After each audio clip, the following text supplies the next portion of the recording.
सो hi everyone, स्वागत है आप सभी लोगों का एक बार फिर से क्षितिज बैच में। क्या हाल चाल हैं भाई आप लोगों के।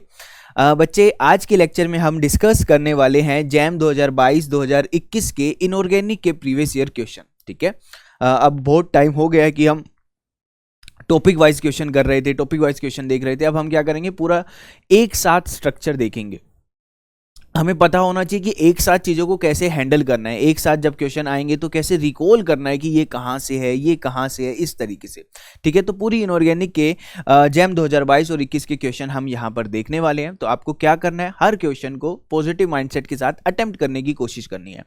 देखना है कि आप कितना कर पा रहे हो। और ऑब्वियसली कुछ क्वेश्चन ऐसे होते हैं, ऑब्वियसली कुछ क्वेश्चन ऐसे दिखेंगे जो उस एग्जाम में भी पर्टिकुलरली बिल्कुल अनप्रेडिक्टेबल थे, है ना। बिल्कुल ऐसे टॉपिक से जो मोस्टली बच्चे नहीं करके जाते हैं ना। तो वैसे क्वेश्चन को क्या करना है, उन क्वेश्चन को कैसे देखा जाए, उन क्वेश्चन को देखकर कॉन्फिडेंस डाउन नहीं करना है, ये पहली बात आपको ध्यान रखनी है ना। ऐसे क्वेश्चन दिखेंगे, ऐसे क्वेश्चन दिखेंगे, ऐसा नहीं है कि ऐसे क्वेश्चन नहीं दिखेंगे जो बिल्कुल पहली बार दिख रहे हो, ऐसा दिखेंगे। तो उन्हें देखकर कॉन्फिडेंस डाउन नहीं करना है, मगर हाँ मेजॉरिटी पार्ट, मोस्टली पार्ट आप कर पाओगे, इतना अपने ऊपर कॉन्फिडेंस रखना है आपको कि हाँ ये नहीं, अगला मेरा है, इससे अगला मेरा है, इससे अगला मेरा है। इस तरीके से आपको हमेशा कॉन्फिडेंस रखना है। ठीक है, तो इसे भी उसी तरीके से देखना है। एक क्वेश्चन आपकी स्क्रीन पे आएगा, उससे पहले अटेम्प्ट करने की कोशिश करनी है, देन सॉल्यूशन देखना है। चलिए, समझदार हैं सारे बच्चे, आइए शुरू करते हैं। पहले हम जैम 2022 के लेते हैं, है ना। जैम 2022 के हम लेते हैं। पहला एक ये छोटा सा क्वेश्चन है, ये क्वेश्चन भी मैंने आपको बताया है, एक्जी F8 2 नेगेटिव, है ना। यहां पर क्या है भाई, एक्जी F8 2 नेगेटिव का आपसे क्या पूछा है, स्ट्रक्चर पूछा है।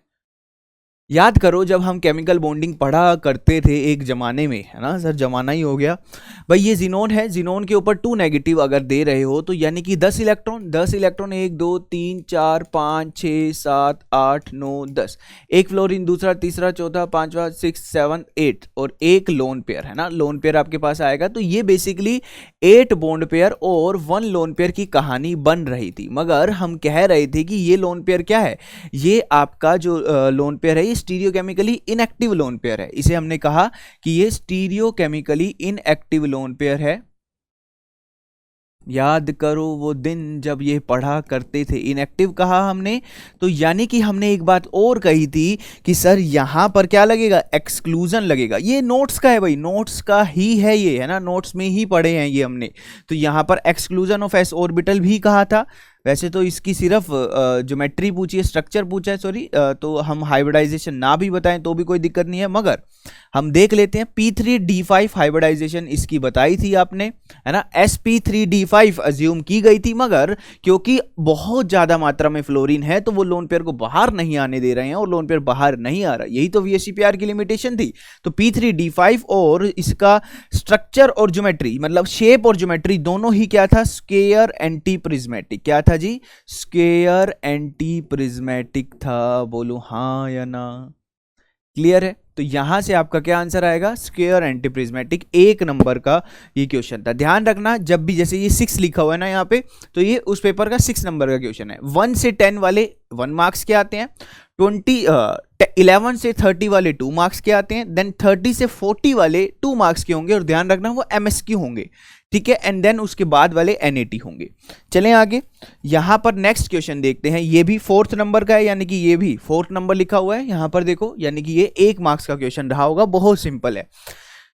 K+O2 क्या बनाता है, तो ध्यान रखना, K+O2 भैया KO2 बनाता है ना। जैसे कि अगर आपसे कोई Li K हो, RB हो, सीजियम हो, ये आपका इस तरीके से, है ना, O2 जनरेट करते हैं। क्या जनरेट करते हैं, O2 जनरेट करते हैं, सुपर ऑक्साइड जनरेट करते हैं। अगर आपके पास Li है तो वो ऑक्साइड बनाता है, उसका स्टेबल ये रहता है Li2O। Na आपका जनरली अगर बात करें, Na बनाता है Na2O2, मगर ये वाले ध्यान रखना, ये आपके इस तरीके से KO2 जनरेट करते हैं, या फिर MO2 आप कह सकते हो। C ऑप्शन इसका सही जवाब आएगा, ठीक है। हाँ, मान सकता हूं ये कई लोगों ने छोड़ा होगा क्योंकि ध्यान नहीं आया होगा ना, क्योंकि नेगेटिव में जाने के चांसेस ज्यादा हैं, गड़बड़ हो सकती है। कोई बात नहीं, कोई बात नहीं, ऐसी चीजें दिखेंगी, घबराना नहीं है। अब ये क्वेश्चन तो बहुत आसान है ना, इसको कहीं जैसे ऐसा है ही नहीं कि इसको कहीं अलग से हमने देखा होगा। Among the following the compound that form the strongest hydrogen bond, hydrogen bond कौन स्ट्रॉन्ग करेगा? देखो हाइड्रोजन बॉन्ड क्या होता है, ये मान लो आपका HF है, ये हाइड्रोजन बॉन्ड नहीं है, इधर एक पोलैरिटी डिफरेंस है, यहां पर डेल नेगेटिव है बच्चा और यहां पर सर डेल पॉजिटिव है। अब दूसरा HF जो होगा वो इस तरफ होगा, HF यहां पर डेल पॉजिटिव और यहां पर डेल नेगेटिव। इसके बीच में इस बॉन्ड को क्या कहा जाता है? इस बॉन्ड को हाइड्रोजन बॉन्ड कहा जाता है सर, इसे हाइड्रोजन बॉन्ड कहा जाता है। ठीक है, अब देखो जितना ज्यादा चार्ज सेपरेशन होगा उतनी ही ज्यादा ये हाइड्रोजन बॉन्डिंग होगी। तो HF ले लो या फिर HCl ले लो, Cl और F में कौन ज्यादा इलेक्ट्रोनेगेटिव है? F है, तो ये ज्यादा चार्ज सेपरेशन करेगा, यहां पर charge separation will be more, charge separation यहां पर क्या होगा बच्चे? ज्यादा होगा। जितना ज्यादा चार्ज सेपरेशन उतनी ही ज्यादा क्या आएगी? उतनी ही ज्यादा यहां पर आपका हाइड्रोजन बॉन्डिंग होगी। और हमें स्मॉल साइज भी चाहिए होता है, तो फ्लोरीन स्मॉल साइज भी है, बाकी के सारे क्या साइज हैं? बड़े हैं, तो HF will be the right answer. Simple सा 1 मार्क्स का ये क्वेश्चन था, मेरे ख्याल से ये किसी ने नहीं गलत किया होगा ना, अगर पिछले साल आप पेपर में बैठे होते तो। चलें भैया आगे चलते हैं। ये भी आराम से आपने देखा होगा, among the following the biomolecule with a direct metal carbon bond. Direct metal carbon bond का मतलब समझ रहे हो? ऑर्गेनोमेटलिक कंपाउंड की बारे में बात कर रहे हैं, कौन सा है? आपको याद करो, हमने एक विटामिन B12 को एंजाइम B12, इसको हमने क्या कहा था? नेचुरली ओक्यूरिंग ऑर्गेनोमेटलिक कंपाउंड कहा था। ठीक है, तो यहां पर ये A, अब ये तो भाई बायो इनऑर्गेनिक में आप जाकर देखो, वहां पर जब विटामिन B12 पढ़ाया है, कोएंजाइम B12 पढ़ाया है, उसमें डायरेक्ट ये बात कही है कि ये नेचुरली ओक्यूरिंग ऑर्गेनोमेटलिक कंपाउंड है। यहां पर मेटल और कार्बन के क्या होते हैं? डायरेक्ट बॉन्ड होते हैं। तो इधर आपके पास क्या आएगा? क्या आंसर आ जाएगा भाई इसका? भाई यहां पर कोएंजाइम B12 था, एडेनोसाइल ग्रुप हम लेकर चलते हैं, तो कोबाल्ट और एडेनोसाइल ग्रुप के बीच में एक बॉन्ड होता है, इसका ए आपका आंसर हो गया कोएंजाइम B12। नेक्स्ट देखते हैं, इससे अगला हमारा क्या होगा भाई? नेक्स्ट आपके पास है ये B10H10 2 नेगेटिव, यहां पर आपके पास है B10H10 2 नेगेटिव, है ना। दूसरा है आपके पास B10H14। तो अब बच्चे इसको क्या करना पड़ेगा? अब ये तो BnHN की फॉर्म में है, ये वाला BnHN की फॉर्म में नहीं है, तो इसे हम क्या करेंगे? B10H10 4 नेगेटिव कर देंगे। देखो मैंने आपको कहा था जब 2 पॉजिटिव हो तो उसे सुपर क्लोजो कहते हैं, 0 हो BnHN टाइप हो तो उसे हाइपर क्लोजो। यहाँ पर ले लेते हैं, नया पेज ले लेते हैं, उस पर लिख देते हैं भाई, कोई बात नहीं, रिवाइज करते हैं। 2 पॉजिटिव अगर हो, है ना, BnHN 2 पॉजिटिव, तो उसे हम सुपर क्लोजो कह रहे थे। क्या कह रहे थे बच्चे? सुपर क्लोजो सर कह रहे थे। और अगर 0 हो तो उसे हम हाइपर क्लोजो कह रहे थे। क्या कह रहे थे? हाइपर क्लोजो। और बच्चे अगर आपका 2 नेगेटिव हो तो उसे हम क्या कह रहे थे? क्लोजो। और अगर 4 नेगेटिव हो तो उसे नाइडो कह रहे थे। तो आपका यहां पर देखने को मिल रहा है ये 2 नेगेटिव है और ये 4 नेगेटिव है। तो अगर 2 नेगेटिव की बात करें तो क्या आ जाएगा? 2 नेगेटिव की बात करें तो ये क्लोजो आ जाएगा और ये क्या आ जाएगा? नाइडो आ जाएगा। बिल्कुल सिंपल, बस ये ध्यान रखा करो, कोई भी चीज अगर आपको गिवन है, जैसे मान लो आपको गिवन है B5H9, ठीक है, तो आपको क्या करना है? इसे BnHN की फॉर्म में लेकर जाना है, यानी कि B5H5 की फॉर्म में आपको इसको लेकर आना है। अब 4 हाइड्रोजन गए हैं, 4 प्रोटॉन गए हैं, तो यहां पर 4 नेगेटिव आप लिख दोगे। 4 नेगेटिव कहां मिलता है? नीडो पे मिलता है। तो इस तरीके से आपको करना है, ठीक है। तो ये ध्यान रखना, यहां पर अगर 6 नेगेटिव होता तो इसे हम क्या कहते हैं? एरकैनो कह देते, ठीक है। एरकैनो, देन हाइपो, है ना, एंड देन क्लेडो। इस तरीके से कहानी चलती है। 8 नेगेटिव पे हाइपो होता है। तो क्लोजो और नीडो हमारा आंसर आएगा, ए ऑप्शन हमारा आंसर हो जाएगा। बिल्कुल सिंपल सा, है ना। कितने मार्क्स का था ये? 17 नंबर है, तो यानी कि 2 मार्क्स का क्वेश्चन था। क्या था? 2 मार्क्स का क्वेश्चन था। पिछला भी 2 मार्क्स का ही था, वो नहीं, वो हाँ 8वां था तो 1 मार्क्स का था। ये 2 मार्क्स का क्वेश्चन था। बिल्कुल बेसिक सा, सिंपल सा। चले आगे, चलिए नेक्स्ट क्वेश्चन देखते हैं। नेक्स्ट क्वेश्चन, हाँ ये क्वेश्चन ऐसा था जो अक्सर जैम लेवल के लिए नहीं होता, है ना। ओरिजिनल डायग्राम से ये करना था, ओरिजिनल डायग्राम से ये करना था, और ओरिजिनल डायग्राम हमारे सिलेबस में ही मेंशन नहीं है। मगर ये कैसे हुआ, कैसे ये क्वेश्चन होगा, मैं आपको समझा देता हूं। देखो क्या होता है, थोड़ा सा अब क्योंकि क्वेश्चन आया है तो मैं आपको कुछ ट्रिक्स दे दूंगा। इसके लिए मान लो कभी दोबारा क्वेश्चन आए, हालांकि कभी भी ऐसा क्वेश्चन ओरिजिनल डायग्राम से रिलेटेड नहीं आया हुआ जिसमें क्या कह रहा हो वो क्या पूछना चाह रहा है, ये आपसे ग्राउंड स्टेट पूछना चाह रहा है A2T1 A2T1, है ना। ये आप नहीं पढ़ते हो, मगर इस लेवल पे जैम में हम नहीं पढ़ते हैं, मास्टर्स में जाकर हम पढ़ते हैं, मगर ये क्वेश्चन पूछ लिया गया था। कोबाल्ट 2+ टेट्राहेड्रल कॉम्प्लेक्स के लिए पूछा था, और कितनी स्पिन अलाउड ट्रांजिशन है ये भी उसी से ही बताया जाता है। तो अब सर क्या करें, तो एक बार हम देख लेते हैं कि क्या चीजों से किस तरीके से इसको हैंडल किया जा सकता है अगर आता है इन फ्यूचर, तो है ना। देख लो, सुन लो, रखना चाहो तो रख लेना, अदरवाइज कोई टेंशन नहीं है ना। ये क्वेश्चन अगर आया भी था तो बहुत कम लोगों ने ही इसको अगर बहुत वो ये ना कि मास्टर्स का भी थोड़ा बहुत पढ़ के चले गए होंगे तो शायद हो गया हो। तो देख लेते हैं अगर कभी कुछ होता है तो कैसे होगा। देखो भाई, ओरिजिनल डायग्राम कैसे बनता है, जैसे कि मान लो मेरे पास D1 का हम ओरिजिनल डायग्राम, सीधा ओरिजिनल डायग्राम के बारे में ही मैं आपको बता देता हूं। कुछ इस तरीके से D1 है, ठीक है। D1 आपके पास है, तो यहां पर D1 के लिए हम क्या लेते हैं, D1 का अगर हम टर्म निकाले, है ना, ये जो टर्म है जो आप निकालते हो, ये आप क्या निकालते हो, आप इस तरीके से निकालते हो, इतना आपको आता है ना। ये क्या आ जाएगा, +2 आ जाएगा, तो ये D हो गया। और S की वैल्यू यहाँ पर कितनी है, S की वैल्यू हाफ है, तो 2S + 1 कितना हो गया, 2S + 1 कितना हो जाएगा, 2S + 1 आपका हो जाएगा 2 × हाफ + 1 यानी कि 2, ठीक है। आपको ये पता लग गया यहाँ से 2D आएगा, ठीक है। तो इधर ये 2D आया, ठीक है। अब ये स्प्लिट होता है किसमें, T1G में, 2T1G में और 2EG में, ठीक है।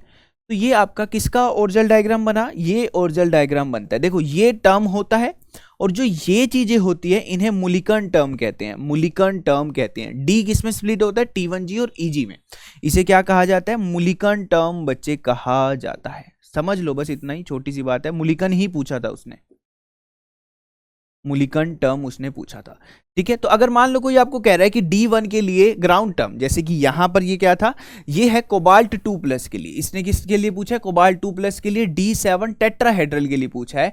मान लो आपको कोई कह रहा है D1 ऑक्टाहेड्रल के लिए क्या होगी ग्राउंड टर्म, तो D1 ऑक्टाहेड्रल के लिए 2T1G हो जाएगी, ठीक है, 2T1G हो जाएगी। और कितनी अलाउड ट्रांजिशन होगी, एक अलाउड ट्रांजिशन हो जाएगी। बस ये क्वेश्चन होता है।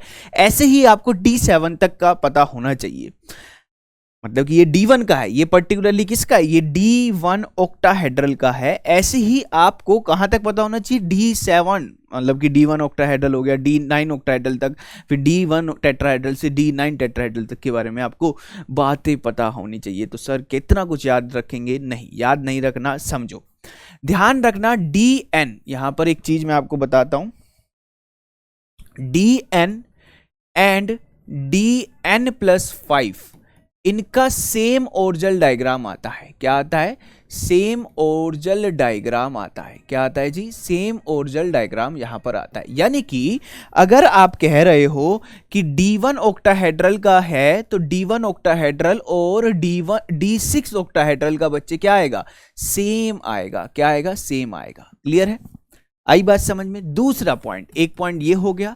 दूसरा पॉइंट बच्चे यहां पर और क्या ध्यान रखना है, DN एंड D10-N, D10-N का रिवर्स ओरिजिनल डायग्राम आता है। क्या आता है बच्चे, रिवर्स ओरिजिनल डायग्राम आता है। समझ लो ना, क्या दिक्कत है भाई, क्या पता हम ही वो लोग हों जो ये पढ़ रहे हो और हमारा ही क्वेश्चन ठीक हो जाए, ऐसा माइंडसेट भी होना चाहिए।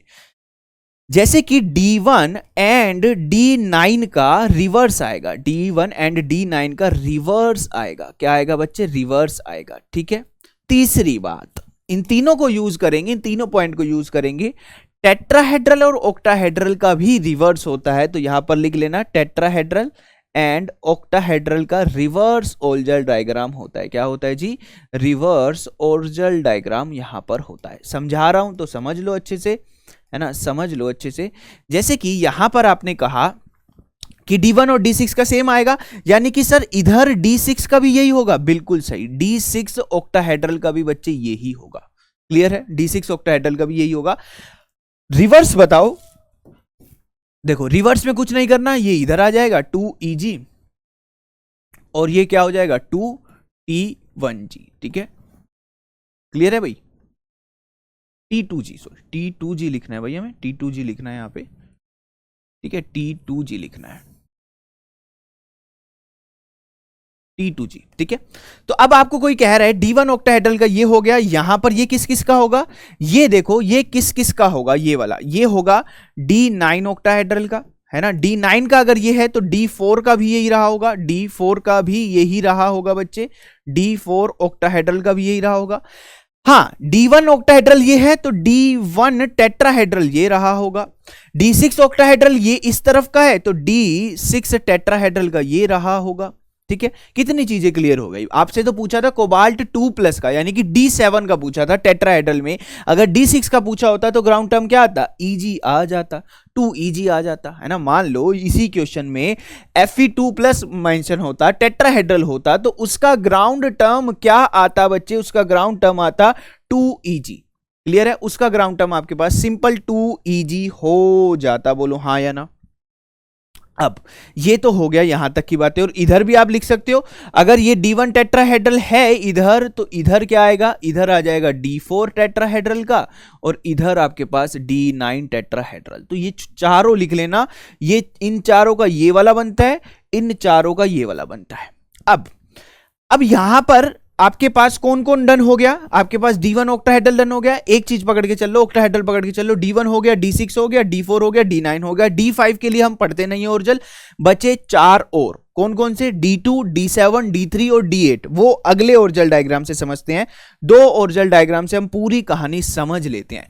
मान लो मैं D2 का पढ़ने जा रहा हूं, किसका पढ़ने जा रहा हूं बच्चे, में D2 का पढ़ने जा रहा हूं ओरिजिनल डायग्राम, यानी कि D2 के पास, अब सबसे पहले यहां पर ध्यान रखना, इसका ओरिजिनल डायग्राम आपको समझना है तो ये ध्यान रखो कि यहां पर पहले 2 टर्म बनते हैं, ये याद ही रख लेना भाई, ये 3F होता है यहां पर, ठीक है, और ये 3P होता है ना, ये दोनों, इसका D2 का टर्म निकालने जाओगे तो 3F ही आएगा, स्पिन मल्टीप्लिसिटी 3F। अब ये स्प्लिट होती है, 3F होता है 3 में स्प्लिट, 3T1G, 3T2G, ये याद रखना पड़ेगा, 3A2G, ठीक है बच्चे, और यहां पर ये स्प्लिट होता है 3P, 3T1GP। क्लियर है। ये किसका ओरिजिनल डायग्राम है, ये है D2 ऑक्टाहेड्रल का। ये किसका है बच्चे, D2 ऑक्टाहेड्रल का। अब ध्यान से समझो, D7 का भी सेम यही आएगा, D7 ऑक्टाहेड्रल का भी सेम यही आएगा, बस हाँ बच्चे स्पिन मल्टीप्लिसिटी चेंज हो जाएगी। क्यों, क्योंकि सर D7 कैसे होता है, D7 होता है इस तरीके से, 1 2 3 4 5 6 7, ठीक है, +2 +1, ठीक है। अब यहां पर S की वैल्यू कितनी आई है, S की वैल्यू है 3/2, S की वैल्यू है 3/2, तो यहां पर 2S + 1 की वैल्यू कितनी आ जाएगी, 4 आ जाएगी। तो D7 के लिए अगर कोई कह रहा है ग्राउंड स्टेट टर्म क्या होगा, 4T1G हो जाएगा, D2 के लिए 3T1G, मगर होगा T1G ही, है ना। बस स्पिन मल्टीप्लिसिटी तो आप इलेक्ट्रॉनिक कन्फिगरेशन से ही देख लेना। यहां पर जैसे कि ये वाला जो हमारा क्वेश्चन है, ये हमारा जो क्वेश्चन है कोबाल्ट 2+, समझो भाई लंबा जा रहा है मगर कोई बात नहीं, कोबाल्ट 2+ है, D7 है, D7 कैसे लिखा जाएगा, इस तरीके से लिखा जाएगा, 1 2 3 4 5 6 7, 3 अनपेयर्ड इलेक्ट्रॉन है, S आ गया 3/2, 2S + 1 कितना आ गया, वो आ गया 2 × 3/2 + 1, यानी कि क्या 4। तो आपके पास सारों में ही 4 है, देखो 4A2 4T1 4A2 4T1, ठीक है। अब एक चीज और ध्यान रखना, यहां पर जैसे कि अगर टेट्राहेड्रल सिस्टम ले रहे हैं तो 2Eg नहीं लिखेंगे, क्या लिखेंगे, 2E लिखेंगे सिर्फ। अगर टेट्राहेड्रल सिस्टम है तो उसके लिए ये तो पता ही है ना भाई आपको कि हम G नहीं यूज करते, तो ये 2T2 हो जाएगा। तो अब यहां पर आपसे क्या पूछा, D2 है ना, D7 कोबाल्ट 2+ टेट्राहेड्रल में पूछा है, तो आपका ये D7 ऑक्टाहेड्रल का आ गया, यानी कि टेट्राहेड्रल का कहीं यहां पर आएगा, रिवर्स होता है ऑक्टाहेड्रल टेट्राहेड्रल का। तो बच्चे यहां पर कौन कौन आने वाला है, देखो भाई D7 का यहां पर है, यानी कि D10 - n का, D7 यहां है तो D10 - n, D3 का कहां होगा, उधर होगा, रिवर्स होगा, तो D3 ऑक्टाहेड्रल का यहां होगा, और D3 का यहां है तो D8 ऑक्टाहेड्रल का भी यहां होगा। अब D2 ऑक्टाहेड्रल और D7 ऑक्टाहेड्रल का इधर है तो टेट्राहेड्रल में रिवर्स होगा, यानी कि D2 टेट्राहेड्रल का यहां होगा बच्चे, और D7 टेट्रा। बच्चे याद कर लेना, ये अगर यहां नहीं पढ़ रहे तो एक बार को ठीक है, मगर नेट में ना, नेट और गेट में से कदम भी नहीं रख पाओगे, इसके बिना करना ही पड़ेगा। समझा दूंगा बहुत अच्छे से, बहुत प्यार से, जब आप उस लेवल पे पहुंचोगे तो इतना अच्छे से ये समझाएंगे आपको ओरिजिनल डायग्राम कि जिंदगी भर कभी नहीं इसके क्वेश्चन आपके गलत होंगे अभी, क्योंकि हमें क्या पढ़ना है, हमारा लेवल क्या है, उस लेवल पे मैं आपको बस थोड़ा सा बताऊंगा कि पेपर में जाने से पहले क्या क्या याद करके चले जाना, ठीक है। देखो भाई, यहां पर रिवर्स होता है तो ये सबसे जो ऊपर था वो सबसे नीचे आ जाएगा, यहां पर आ जाएगा 3A2G। हाँ, अगर ये टेट्राहेड्रल के लिए होता तो सिर्फ 3A2 लिखा जाता। फिर क्या आएगा बच्चे, फिर यहां पर अगर हम बात करें, ये इधर जाता है, ये सबसे ऊपर जाता है, ये ध्यान रखना, ये क्या आ जाएगा 3T1G सबसे ऊपर। एंड देन ये यहां पर ये क्रॉस नहीं करते एक दूसरे को, क्यों नहीं क्रॉस करते, क्योंकि ये सेम है, 3T1G और 3T1G है, ये F का है, ये F वाले का है और ये P वाले का है, तो ये क्रॉस नहीं करते। इसके बारे में भी बहुत डिटेल बातें पढ़नी है। और फिर ये वाला जो आपका है 3T2G, ये 3T2G यहां आ जाएगा, ठीक है। यानी कि अगर आपसे कोई कह रहा है कि D7 टेट्राहेड्रल के लिए ग्राउंड टर्म क्या है, D7 टेट्राहेड्रल के लिए ग्राउंड टर्म क्या है सर, ये रहा D7 टेट्राहेड्रल, इसका ग्राउंड टर्म क्या है A2। हाँ, A2 ही लिखोगे अगर टेट्राहेड्रल पूछ रहा है तो 3A2। हाँ, अब एक चीज और ध्यान रखना, मान लो यहां पर वही बात है जैसे कि D7 है, D7 के लिए 3 नहीं आएगा, D7 के लिए क्या आएगा 4 आएगा। यहां पर आपको ऑप्शन में सब जगह 4 ही दिखा रखा है, यहां पर सब जगह 4 ही दिखा रखा है, बस आपको पकड़ना था T1 आएगा, T2 आएगा या A2 आएगा। तो हमने क्या पकड़ा भाई, हमने पकड़ा कि टेट्राहेड्रल है तो A2 आएगा। यहां पर क्या आएगा भाई A2 हम बताएंगे, तो ये T1 cancel, T1 cancel, 4A2 और 4A2 है ना। अब spin allowed transition, spin allowed transition कितनी होगी वो आपको बतानी है। यहां पर ध्यान रखना, एक ट्रांजिशन, ये 2 ट्रांजिशन सर, और ये 3 ट्रांजिशन, सीधी सी बात है, तो 3 ट्रांजिशन यहां से आ जाएगी। तो आंसर क्या आ जाएगा, आंसर बच्चे आपके पास 4A2 and 3 will be the right answer.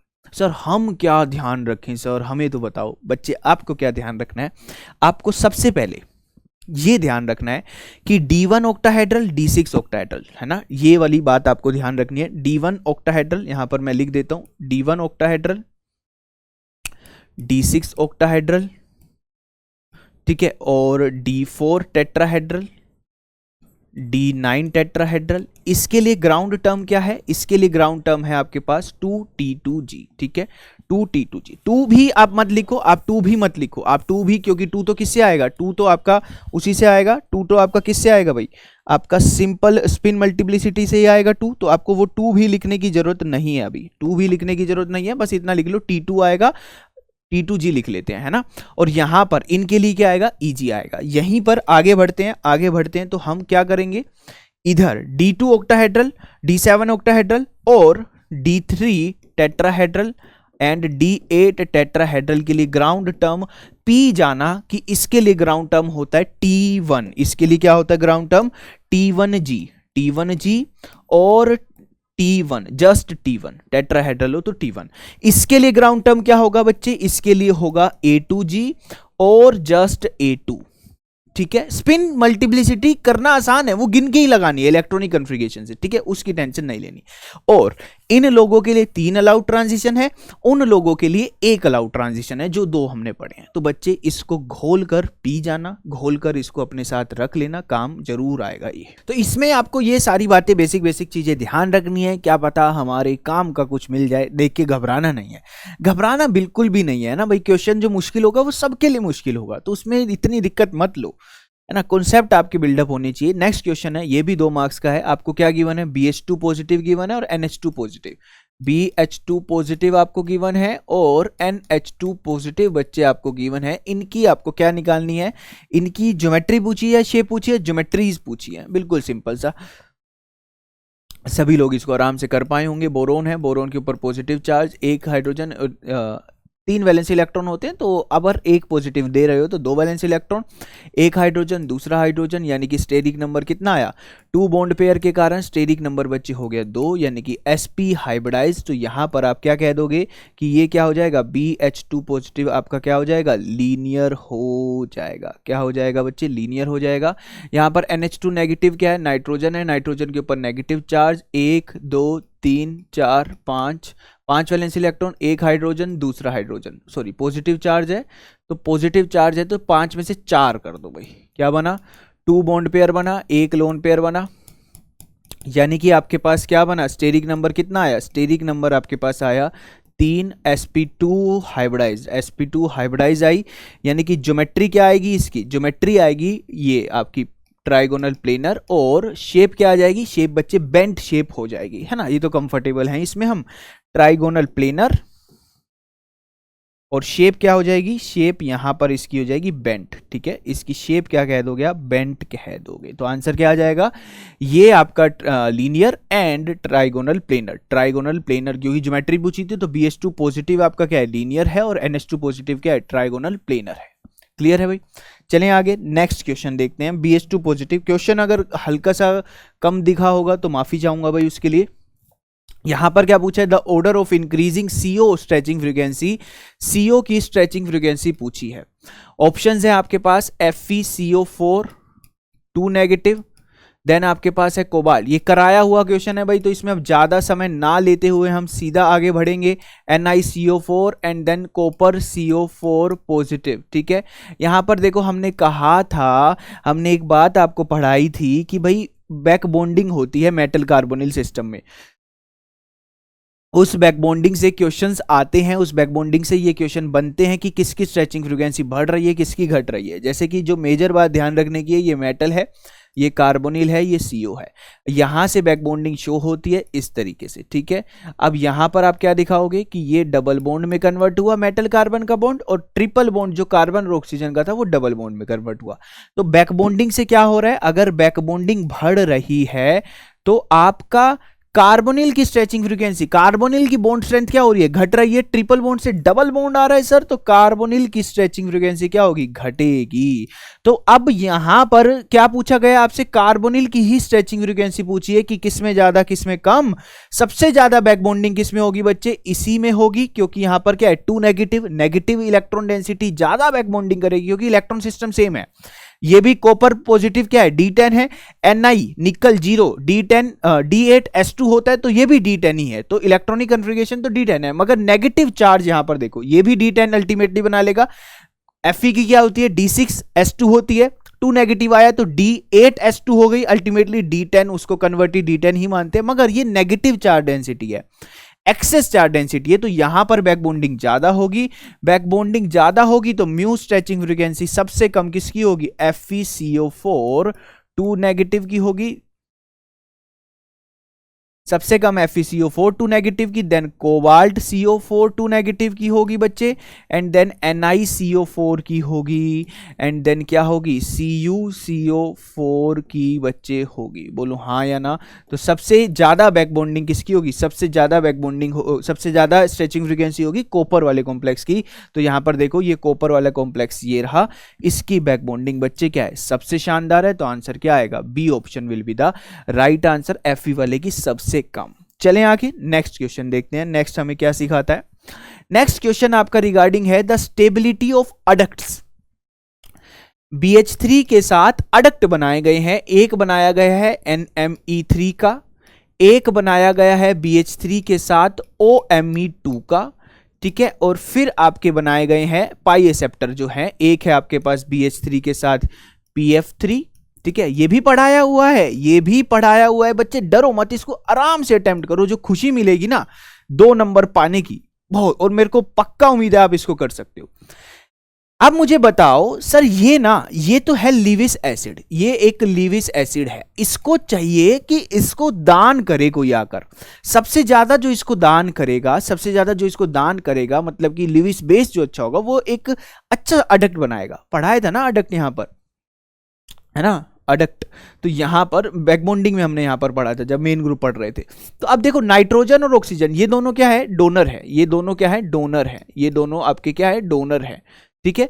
तो अब यहां पर ये गुड डोनर है, गुड डोनर है ये दोनों, मगर सबसे ज्यादा अच्छा डोनेट नाइट्रोजन और ऑक्सीजन में कौन करेगा, नाइट्रोजन और ऑक्सीजन में कौन अच्छा करेगा, नाइट्रोजन करेगा। ऑक्सीजन की मोर इलेक्ट्रोनेगेटिविटी है, तो सबसे ज्यादा स्टेबिलिटी तो अगर होगी वो किसकी होगी, सबसे ज्यादा स्टेबिलिटी तो होगी किसकी, नाइट्रोजन वाले की होगी। यानी कि नाइट्रोजन वाले ऑप्शंस जारी रखो, बाकी कैंसिल कर दो, ये ऑक्सीजन वाला है, ये ऑक्सीजन वाला है, ये नहीं।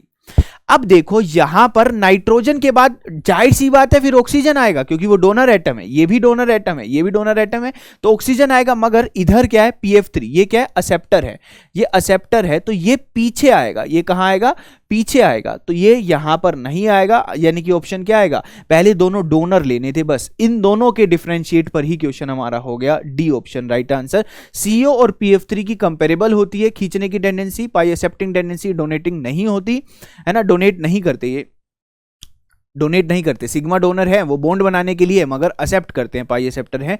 तो यहां पर हम कहेंगे कि हमारे डोनर एटम, ये सिग्मा डोनर और पाई डोनर है, तो यहां पर हमारे ONMe2 है ना, ये आपके ONMe2 और NMe3 में सबसे ज्यादा, ये दोनों यहां पर क्या करेंगे, एक तरीके से सिग्मा डोनर, क्योंकि यहां पर अब नेगेटिव चार्ज नहीं है तो इसे सिग्मा डोनर ही कंसिडर करते हैं, मगर लोन पेयर होने के कारण अच्छे डोनेटिंग एटम है, तो इसलिए सबसे ज्यादा आपका NMe3 स्टेबल बनाएगा, देन OMe2 बनाएगा। D option will be the right answer. ये आपने अटेम्प्ट कर लिया होगा, मैं उम्मीद कर सकता हूं थोड़ी सी। चलिए भाई 35 यानी कि MSQ 35 है, तो यानी कि हम कह सकते हैं क्या है, MSQ है। तो ऑर्गेनोमेटलिक का है ये, है ना, आपके पास ऑर्गेनोमेटलिक का सिंपल सा क्वेश्चन है, मगर हाँ पढ़ा होना चाहिए कि कैसे काम होगा, एक बार देखते हैं। सबसे पहले ना वैलेंस इलेक्ट्रॉन काउंट के बारे में नॉलेज होनी चाहिए कि वैलेंस इलेक्ट्रॉन काउंट कैसे देखते हैं। जैसे कि यहाँ पर क्या है, ये RH है, ये PPS3 हो गया, ठीक है, PPS3 हो गया, यहाँ पर आपका अल्कीन, जैसे इसका पता है कि ये कितने इलेक्ट्रॉन कंट्रीब्यूट कर रही होगी, इसकी 2 हेप्टासिटी शो हो रही है, 2 बॉन्ड से दिखा रहे हैं तो इसको 2 हम लिखेंगे। तो PPS3 यहाँ पर हो गया, यहाँ पर क्लोरीन हो गया, यहाँ H हो गया ये वाला, और यहाँ पर क्या हो गया, क्लोरीन हो गया, ठीक है, इस तरीके से हो गया ये H। देन बच्चे अब यहाँ पर क्या होता है, यहाँ पर इस तरफ से अगर हम इसके वैलेंस इलेक्ट्रॉन गिनने जाएं, सबसे पहले मेटल के वैलेंस इलेक्ट्रॉन गिनने हैं। RH कितने वैलेंस इलेक्ट्रॉन शो करता है, ये जरा न्यू मॉडर्न टेक्नोलॉजी रुक रही है ना, रुक रही, इसके पास कितने वैलेंस इलेक्ट्रॉन है, देखो भाई इसकी इलेक्ट्रॉनिक कन्फिगरेशन D1S2 होती है। D1S2 यानी कि मतलब 3 वैलेंस इलेक्ट्रॉन लिए जाएंगे, D1 नहीं लिया जाएगा, 3 लिए जाएंगे, 3, इसके बाद 4 5 6 7 8 और 9, तो RH के वैलेंस इलेक्ट्रॉन कितने हैं, 9 है, ठीक है। इसके वैलेंस इलेक्ट्रॉन अगर हम कहें, RH का हमारे पास हो गया, टोटल वैलेंस इलेक्ट्रॉन अगर हम गिनने जा रहे हैं तो 9 हो गया। PPS3 गिनता है कितना, 2 काउंट करता है, ये 2 काउंट करवाता है, ये भी 2 करवाएगा, ये एक एक काउंट करवाएंगे, है ना, ये भी क्या है, क्लोरीन है, और यहाँ पर ये क्या है, हाइड्रोजन है, ये एक करेगा, एक करेगा, ये भी एक करेगा, और ये कितना काउंट करेंगे, 2 करेंगे, एल्कीन। ये सब बच्चे ऑर्गेनोमेटलिक्स में आपने पढ़ा होगा। लिगेंड्स का कंट्रीब्यूशन वहां पर पढ़ना पड़ता है, लिगेंड्स का कंट्रीब्यूशन, तो यहाँ पर रिकॉल करना, वहां जाकर ये PPS3 के कितने हो गए, 4 हो गए, अल्कीन के कारण 2 आया और 3 यहां से आया, यानी कि कितना हो गया, ये आ गया 1 1 1 1 3 यहां से आया, 9 और 2 11 11 और 7 कितना, 18 18 यहां पर हो गए बच्चे। तो अब देखो ये कह रहा है कि change in electron of RH from 18 to 16, और एक कह रहा है 16 to 18, यानी कि ये कह रहा है कि भाई ये 18 है, तो 18 तो ये है, मगर इधर ये डी ऑप्शन में कह रहा है कि ये 16 है, 16 वाला गलत हो गया, ये ऑप्शन हमारा चला गया। MSQ होते हैं, ये क्या होते हैं, MSQ 30 से 40 वाले सारे MSQ है, कोई नेगेटिव मार्किंग नहीं है, अटेम्प्ट तो करके ही आना है भाई, अटेम्प्ट तो करके ही आना है। अब इसका गिन लो भाई, यहां पर RH का 9 हो गया, PPS3 2 है तो इसका 4 हो गया। अब ये एक बॉन्ड बन रहा है तो इसका एक इधर, अब यूं नहीं है कि सर PPS3 में भी एक बॉन्ड बन रहा है, मगर उसके कंट्रीब्यूशन 2 हैं, PPS3 लोन पेयर के थ्रू दे रहा है तो वहां पर 2 मानते हैं हम उसके। ये ऑर्गेनोमेटिक्स में एक बार देख लेना जाकर लिगेंड्स का कंट्रीब्यूशन, ठीक है, लिगेंड्स का कंट्रीब्यूशन इंपॉर्टेंट है, बहुत इंपॉर्टेंट है बच्चे। यहां पर इसके कितना आ गया, 3 आ गया, तो 9 और 7 कितना, 16, तो 18 से 16 पे गए हैं, यानी कि ये वाली बात बिल्कुल ठीक हो गई है, 18 से 16 वाली। अब देखो एक होती है ऑक्सीडेटिव एडिशन, है ना, एक प्रोसेस होती है क्या, ऑक्सीडेटिव एडिशन। ऑक्सीडेटिव एडिशन में क्या होता है, बेसिकली ऑक्सीडेटिव एडिशन में कहा जाता है कि 16 से 18 मतलब ऑक्सीडेशन हो रहा है, 16 से 18 होना चाहिए, RH+1 से या फिर +3 में जाना चाहिए, ऑक्सीडेशन होना चाहिए, इस तरीके से जाना चाहिए, है ना, मगर यहां पर 16 से 18 में नहीं जा रहा, 18 से 16 में जा रहा है, तो ऑक्सीडेटिव एडिशन भी ये नहीं है। ये क्या है बच्चे, माइग्रेटरी इंसर्शन, 2-3 होती है ना हमारे पास, oxidative addition, reductive elimination, migratory insertion, ये ऑर्गेनोमेटिक्स में आपने देखी होगी, मैं उम्मीद करता हूं।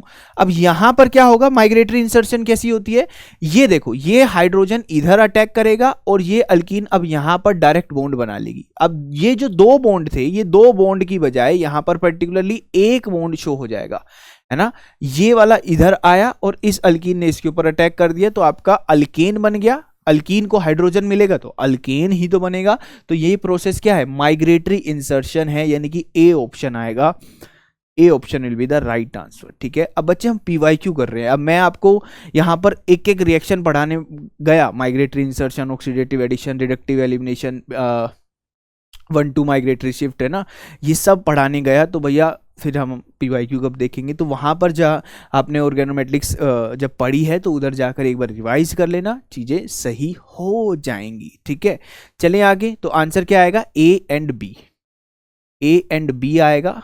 चेंज इन इलेक्ट्रॉन 18 से 16 में जाएंगे, तो आंसर आपका ए एंड बी यहां पर करके आएंगे। चलिए आगे चलते हैं, बहुत ही इजी, 2 मार्क्स, मतलब ये लो बच्चे लूट लो, ऐसे करके दिए थे आपको है ना, लूट लो करके कहा था। अब ये सब कुछ आपने पढ़ा है। जिंक कंटेनिंग एंजाइम कौन से हैं, पहले 2 ही है ना, कार्बोक्सी पेप्टिडेज और कार्बोक्सी एनहाइड्रेज ही लिखे पड़े हैं। ये भी जिंक लेता है सर, ये भी जिंक लेता है, ये दोनों के दोनों ही जिंक शो करते हैं, ये दोनों ही क्या करते हैं, जिंक शो करते हैं। इतना बच्चे आपको पता होना चाहिए। हाइड्रोजनेज क्या Fe लेता है, यूरेज भी लिखवाया है, निकल लेता है। ये तो आप अभी वीडियो जाकर देख लो, ये इजीली 2 मार्क्स आपके है ना। बायो इनऑर्गेनिक का 1 शॉट मैंने ही करवाया, तो मुझे पता है उस वीडियो से आपका ये वाला क्वेश्चन तो डन था। वो पिछला भी बायो इनऑर्गेनिक के 3 नंबर के क्वेश्चन थे, देख लो भाई। 1 घंटे की वीडियो अगर किसी ने वो देखी, 1 घंटे की तो नहीं है, 3 घंटे की है, सॉरी, 3 घंटे में 3 नंबर, क्या दिक्कत है भाई, 3 घंटे में 3 नंबर। 60 घंटे अगर मैं पढ़ लूँ 60 नंबर आ जाएंगे, और 100 घंटे की वीडियो देख लूँ तो ऐसे नहीं भाई, ऐसे मैथ नहीं लगाना। मगर ये हमारा ठीक हो जाता क्या भाई, A and C will be the right answer. चले आगे, ये भी इजी सा ही था। ICL से ICL पॉजिटिव, बच्चे क्या हो गए, ICL देखकर घबरा गए कि सर ICL का तो एमओ डायग्राम हमने देखा ही नहीं। ऐसे तो हमने पता नहीं कितने एमओ डायग्राम समझे हैं, उसी से ही हमें इसको रिलेट करना था। कैसे होगा, देखो भाई, ICL है ना, ICL का एमओ डायग्राम रिलेट करने की कोशिश करते हैं, समझने की कोशिश करते हैं।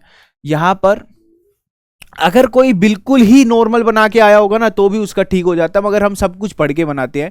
ये ICL का हो गया क्या, ICL का P हो गया, और इसका ये क्या हो गया, S हो गया। ये क्या हो गया भाई, क्लोरीन का है ना, वो आयोडीन का हो गया, ये क्लोरीन का हो गया। ये क्लोरीन का क्या हो गया भाई, इधर हमने इसका कहा 3S, ठीक है, और इधर हमने इसका कह दिया क्या 3P। ये क्या होंगे 4S और 4P। अब देखो होता क्या है, यहां पर सीधा सा लॉजिक है बच्चे, ये किसी से नहीं मिल पाता, ये 3S किसी से नहीं मिल पाता, तो यहां पर क्या आएगा, नॉन बॉन्डिंग बनेगा, ये नॉन बॉन्डिंग में बैठ गया। बेसिकली अगर कोई O2 और F2 की तरह नो sp मिक्सिंग वाला भी एमओ डायग्राम बना के आता तो भी बात बन जाती, मगर बुक में कैसे शो होते हैं वो एक बार हम दिखा देते हैं। अब ये 3P और 4S के बीच में एनर्जी कंपेरेबल है, तो इसका सिग्मा और 4S का 2pz क्या बनाएंगे, एक सिग्मा sPz क्रिएट करेंगे, और यहां पर ये पाई बनेगा, इधर क्या बनेगा बच्चे, पाई बन जाएगा, और इधर आपका क्या बनेगा, पाई स्टार, और इधर क्या बनेगा, सिग्मा स्टार। ठीक है, ये आपका एमओ डायग्राम क्रिएट हो गया। अब ये वाला कहां बैठेगा, ये आपका नॉन बॉन्डिंग में आके इस तरीके से सिग्मा नॉन बॉन्डिंग में, क्योंकि 4pz तो रह रहा है ना भाई, आपका 4pz तो आपका बचा हुआ है ना, तो वो कहां पर बैठेगा, नॉन बॉन्डिंग में यहां पर बैठ जाएगा 4pz वाला। ठीक है, तो इस तरीके से इसका एमओ डायग्राम बनाना था। अब इलेक्ट्रॉन कितने हैं, इसके पास 2 हैं, इसके पास कितने हैं, 5 इलेक्ट्रॉन है, इसके पास 2 हैं, और इसके पास बच्चे कितने हैं, 5 इलेक्ट्रॉन है। कितने इलेक्ट्रॉन हो गए भाई, यहां पर समझो कितने इलेक्ट्रॉन हो गए, 7 यहां से आए और 7 यहां से आए, 14 इलेक्ट्रॉन है। 2 2 4 2 6 2 8 8 हो गए, 2 10 है ना, 11 12 13 14। ठीक है, ये आपका हो गया क्या, ICL का एमओ डायग्राम। ICL का एमओ डायग्राम दोबारा बता देता हूं, 3S से किसी की मुलाकात नहीं हुई, क्योंकि ये एनर्जी क्या बहुत ज्यादा होती है भाई। F में ही हम कहते हैं कि नहीं हो रही है, तो इधर भी हम कहते हैं कि यहां पर बहुत एनर्जी गैप होता है, तो sp मिक्सिंग नहीं है, तो ये कहां पर बैठेगा, नॉन बॉन्डिंग में बैठेगा।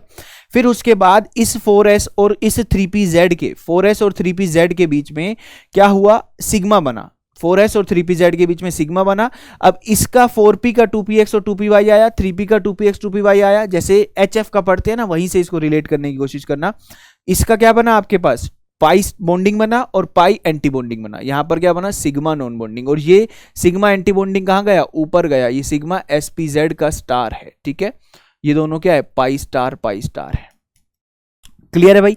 अब देखो ICl से मैं ICl पॉजिटिव बनाऊंगा तो कहां से इलेक्ट्रॉन निकलेगा बच्चे, पाई स्टार से निकलेगा। ICl से ये गया, पाई स्टार से इलेक्ट्रॉन निकलेगा। तो यहां पर स्टेटमेंट पढ़ो, the removal of an electron from A pi star molecular orbital of ICl। अगर मैं ICl से ICl पॉजिटिव बना रहा हूं तो पाई स्टार से इलेक्ट्रॉन निकल रहा है, हाँ जी बिल्कुल निकल रहा है, तो ए ऑप्शन ठीक है।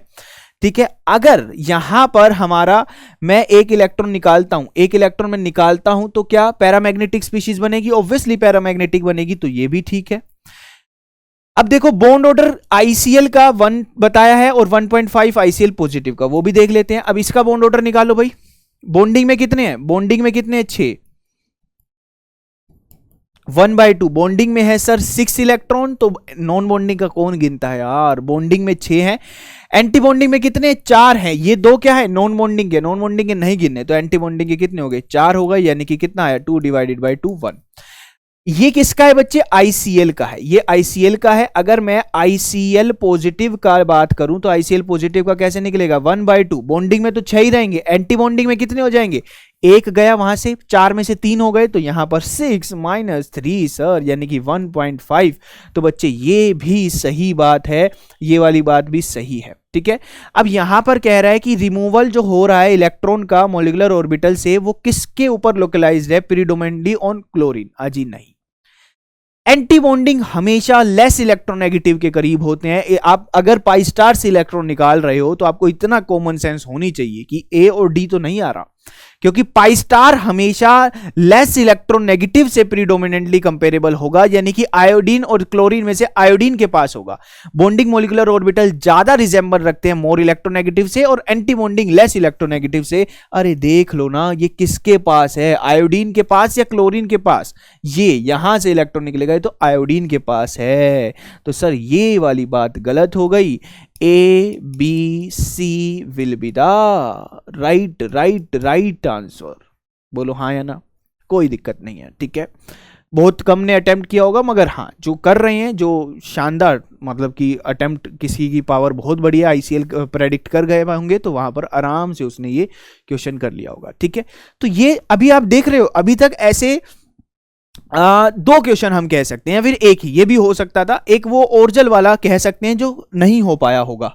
बाकी अब ये देखो भैया, B2 का बॉन्ड ऑर्डर पूछ लिया, क्या पूछ लिया, B2 का बॉन्ड ऑर्डर। मैं ये नहीं गेम खेलूंगा, 10 इलेक्ट्रॉन होते हैं, इसका बॉन्ड ऑर्डर क्या होता है, 1 होता है ना, ये सबको पता है बच्चे। नोट्स एक बार मॉलिक्यूलर ऑर्बिटल थ्योरी में जाके देखो, ऐसा नहीं है कि क्वेश्चन आसान आएंगे ही नहीं। B2 का पूछ चुके हैं, बेरिलियम 2 का पूछ चुके हैं, सिंपल बिना कुछ घुमाए, तो आसान भी आते हैं, है ना, बहुत सारे क्वेश्चन आते हैं मोटी से। तो आप पहले वो पूरा पढ़ के जाओ, वहां से भी आपके क्वेश्चन लग जाएंगे। बॉन्ड ऑर्डर क्या आ गया, 1 आ गया भैया इसके। अब ये क्या है, 1-1 मार्क्स के हैं। 40 से 50 वाले लोग कितने मार्क्स के आते हैं, 40 से 50 वाले आते हैं 1 मार्क्स के। कोई नेगेटिव मार्किंग नहीं है भैया इसमें भी। Number of unpaired electron in cobalt H2O6 2 positive sir, यानी कि कोबाल्ट 2 पॉजिटिव कितना होता है, कोबाल्ट 2 पॉजिटिव तो सर D7 होता है, तो कोबाल्ट 2 पॉजिटिव हमने लिया D7। इसके अंदर नंबर ऑफ अनपेयर्ड इलेक्ट्रॉन पूछे हैं D7, तो 1 2 3 1 2, ये T2G हो गया बच्चा, ये EG हो गया। क्या ये वीक फील्ड लिगेंड है, हाँ जी सर। अगर ये मैं +3 में ले लेता कोबाल्ट +3 को, फिर पानी का यहां पर क्या करना होता सर, ताकतवर लिगेंड मानना पड़ता, स्ट्रॉन्ग फील्ड लिगेंड। ये मैं ध्यान रखूंगा सर, ये पक्की बात है। 1 2 3 4 5 6 7 इलेक्ट्रॉन भर दिए। अनपेयर्ड इलेक्ट्रॉन कितने आए, अनपेयर्ड इलेक्ट्रॉन बच्चे आ गए 3। तो आंसर मैं करके आ जाऊंगा कितना, 3। मुझे कोई रोक पाएगा नहीं, इसका आंसर मैं 3 करूंगा।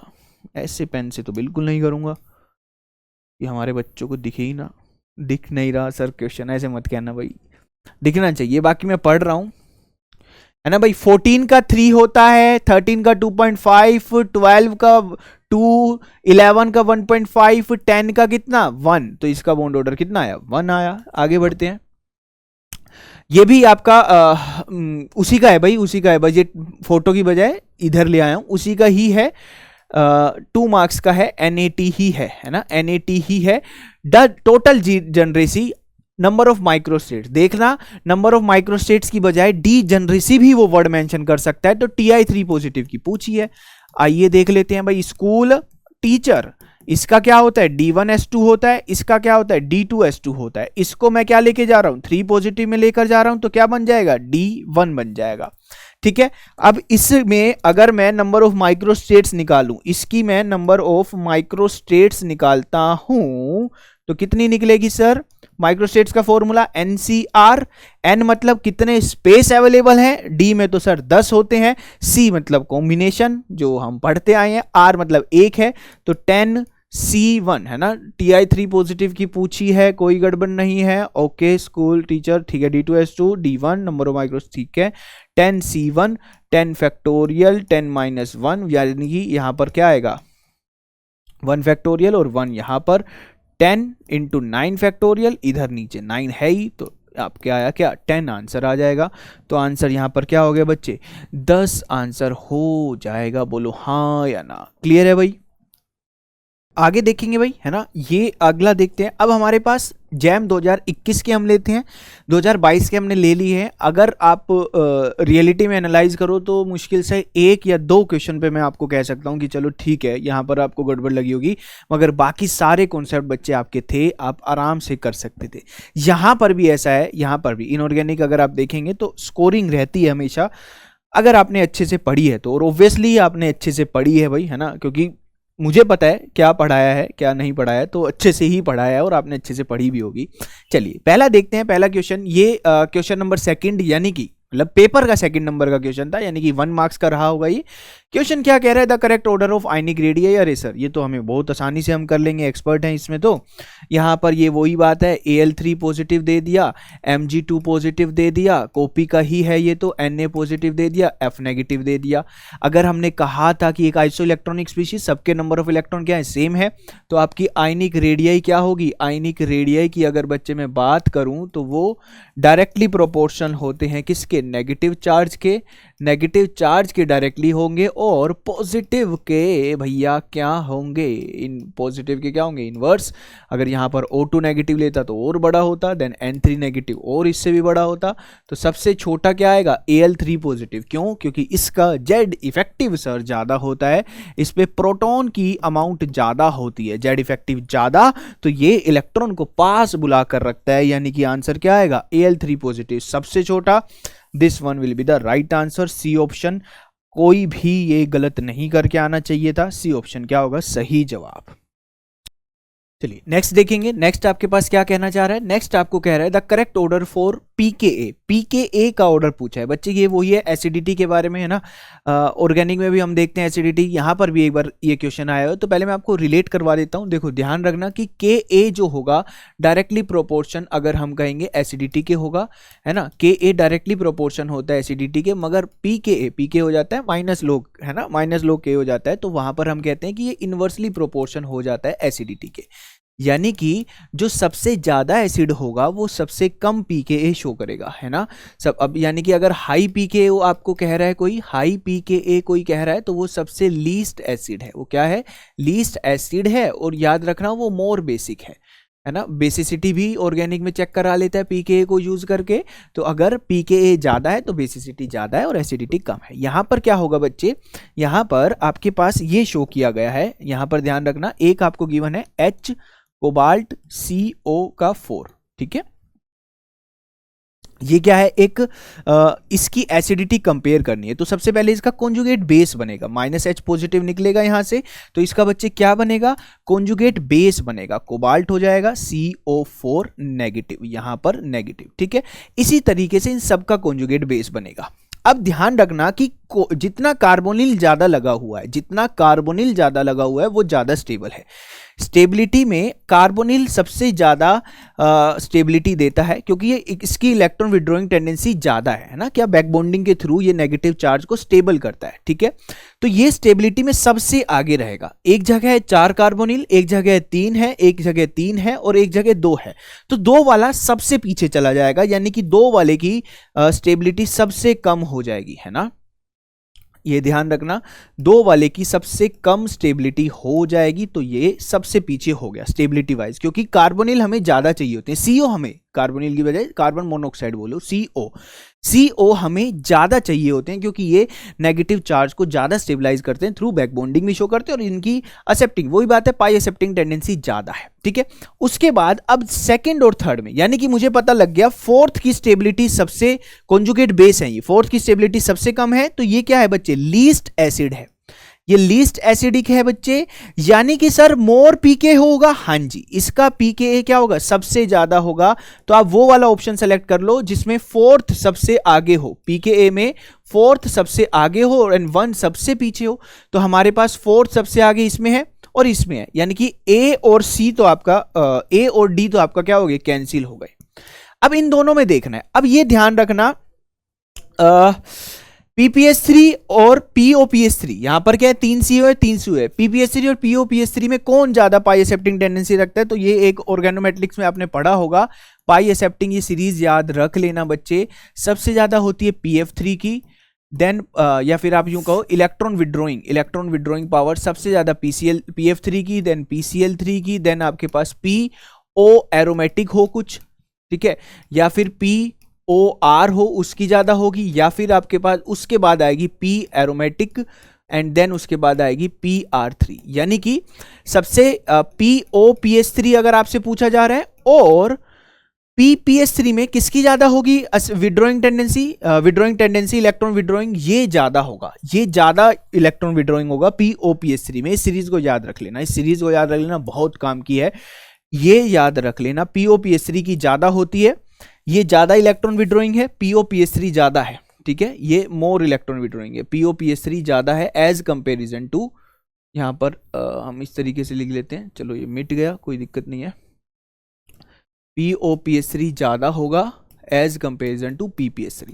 तो अब यहां पर थर्ड और सेकंड में कौन ज्यादा स्टेबल हो जाएगा, थर्ड ज्यादा स्टेबल हो जाएगा, तो यहां पर हम कहेंगे कोबाल्ट आ गया, CO3 आ गया और POPS3 आ गया, ठीक है, ये नेगेटिव, ठीक है, ये आपका फर्स्ट था, ठीक है, ये यहां पर आपका क्या आया, थर्ड आया स्टेबिलिटी के वाइज, देन सेकंड आएगा, देन फोर्थ आएगा।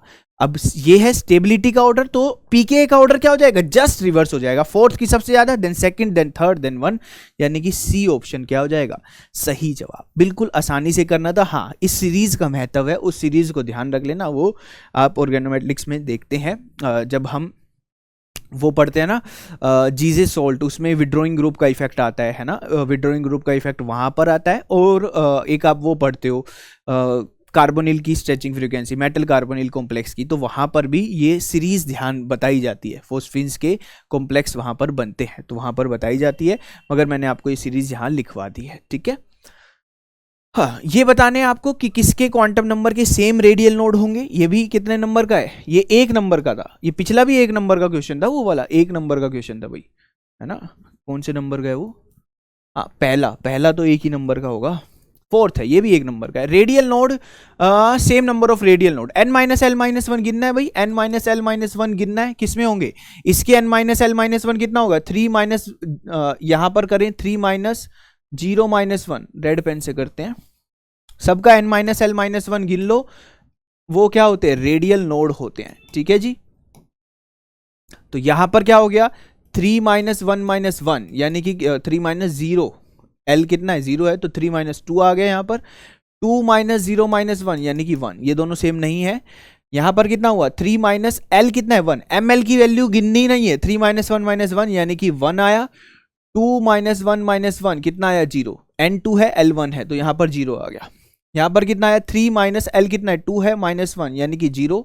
यहाँ पर कितना है, n की वैल्यू 2 है, L की वैल्यू 1 है, -1 फॉर्मूले में होता है, ये 0, दोनों का सही है, तो सी ऑप्शन राइट आ जाएगा। इसका भी देख लो, एक बार चेक कर लेते हैं, 3 - L की वैल्यू 1 है, -1 यानी कि 1, 2 - 1 - n, L की वैल्यू 1 है, तो यहाँ पर 0, 1 और 0, तो ये नहीं है, आपका आंसर क्या आएगा सही, C option will be the right answer. चलें आगे। ये क्वेश्चन सिंपल था, अच्छा था, आराम से हो सकता था, इसके रिलेटेड मैंने आपको पढ़ाया भी है। कह रहा है कि भाई BCl3 और NH4Cl 140 डिग्री पे रिएक्ट करते हैं और कुछ बनाते हैं, क्या, एक कंपाउंड बनाते हैं P, और उसका रिडक्शन किया जाता है NaBH4 से, तो बनता है कलरलेस लिक्विड बनता है जिसको कहा गया क्यू। क्यू को जब H2O के साथ रिएक्ट करते हैं और फिर हीट करते हैं तो वो एक R और S प्रोड्यूस करता है। S क्या है? डाई एटॉमिक गैस है। याद करो, ऐसा कुछ पढ़ा था कि डाई एटॉमिक गैस निकाल रहे थे। देखो भाई, सबसे पहले ये ध्यान रखना, यहां पर जब ये रिएक्शन होती है, ये रिएक्शन जब होती है BCl3, इधर ले लेते हैं, BCl3 प्लस NH4Cl 140 डिग्री पे रिएक्ट करता है तो ये बनाता है क्या? B3N3H3 और Cl3। ठीक है, इसका रिडक्शन होता है NaBH4 के साथ तो ये बनाता है क्या? आपका B3N3H6, जिसे क्या कहा गया? कलरलेस लिक्विड कहा गया। ये कलरलेस लिक्विड क्या होता है? बोराजीन होता है। ये आपका क्या है बच्चे? यही है बोराजीन, है ना। यहां पर क्यू बना आपका NaBH4 के बाद कलरलेस लिक्विड, ये बना क्या? बोराजीन, इसे बोला गया बोराजीन।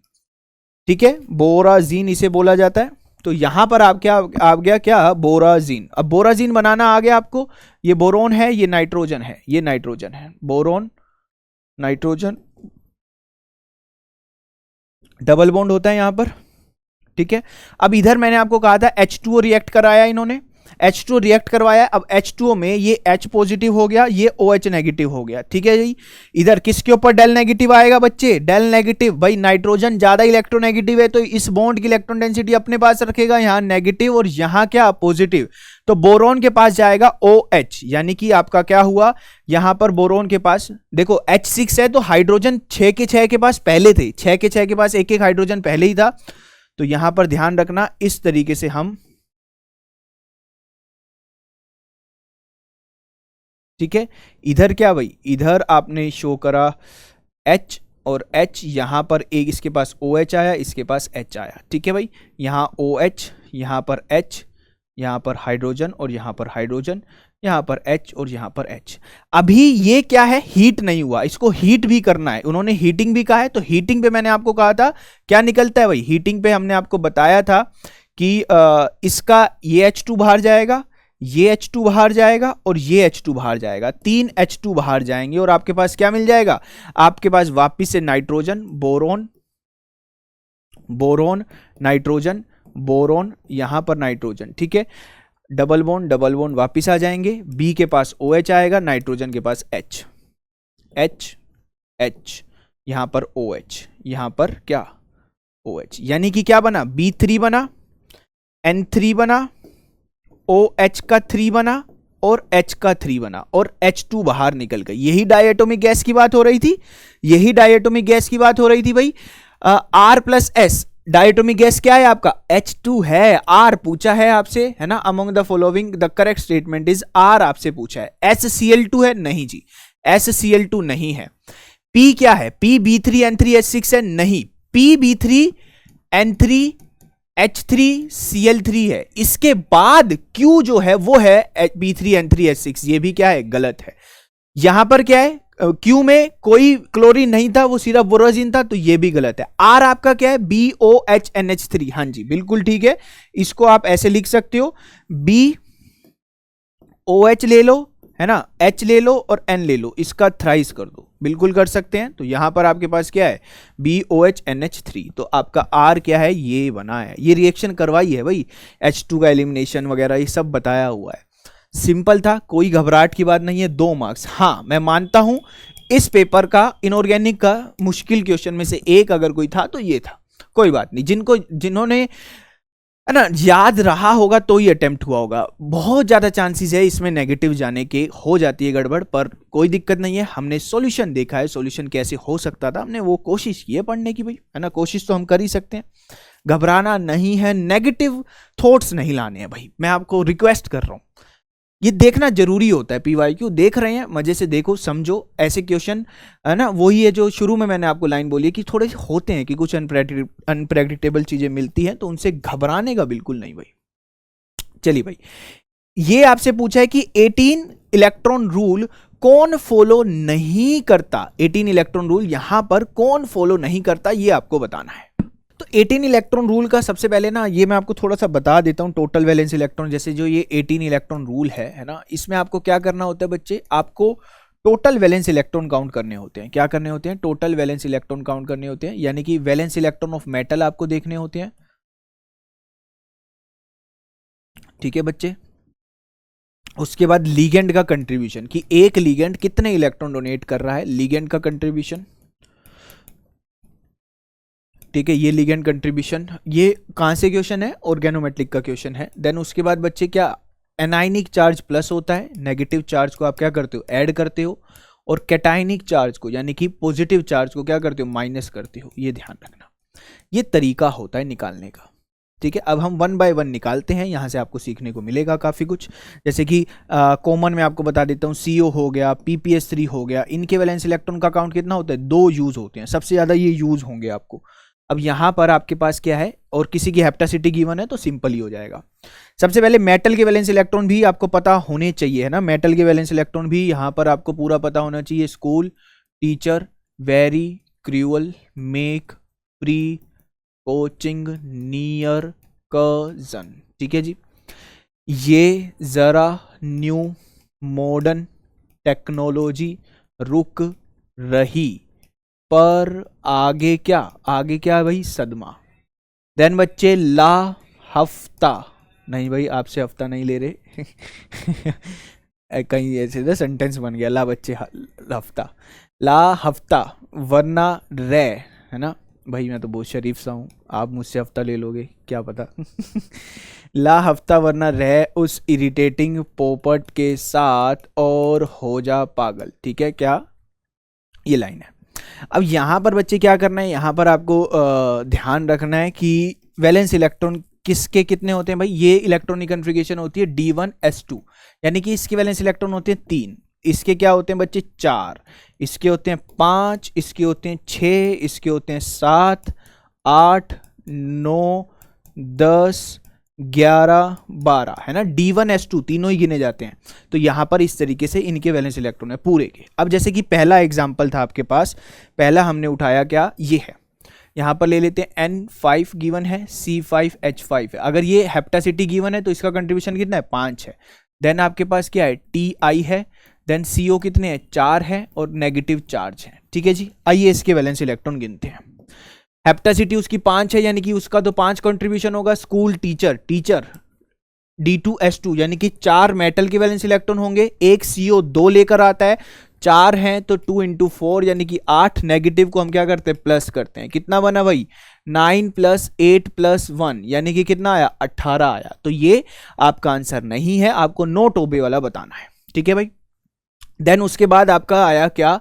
Mn आया, Sn आया, PPS3 आया, देन 2 आया, देन CO आया। अब बच्चे सीखो, समझो, यहीं से ही आपका लिगेंड कंट्रीब्यूशन भी समझ में आ जाएगा आपको। ये वैसे भी वो याद ही करना है आपको।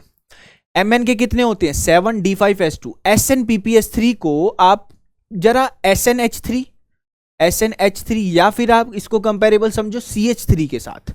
जो चीज नहीं समझ में आ रही हो कि ये नया क्या है, उसको उसके ऊपर वाले एलिमेंट के साथ समझने की कोशिश किया करो। जैसे कि CH3 का होता है 1 कंट्रीब्यूशन, CH2 का होता है 2। अगर यहां पर Sn PPS जो होते हैं वो 2 होते, तो इसका कंट्रीब्यूशन लेता मैं 2, मगर यहां पर 1 है।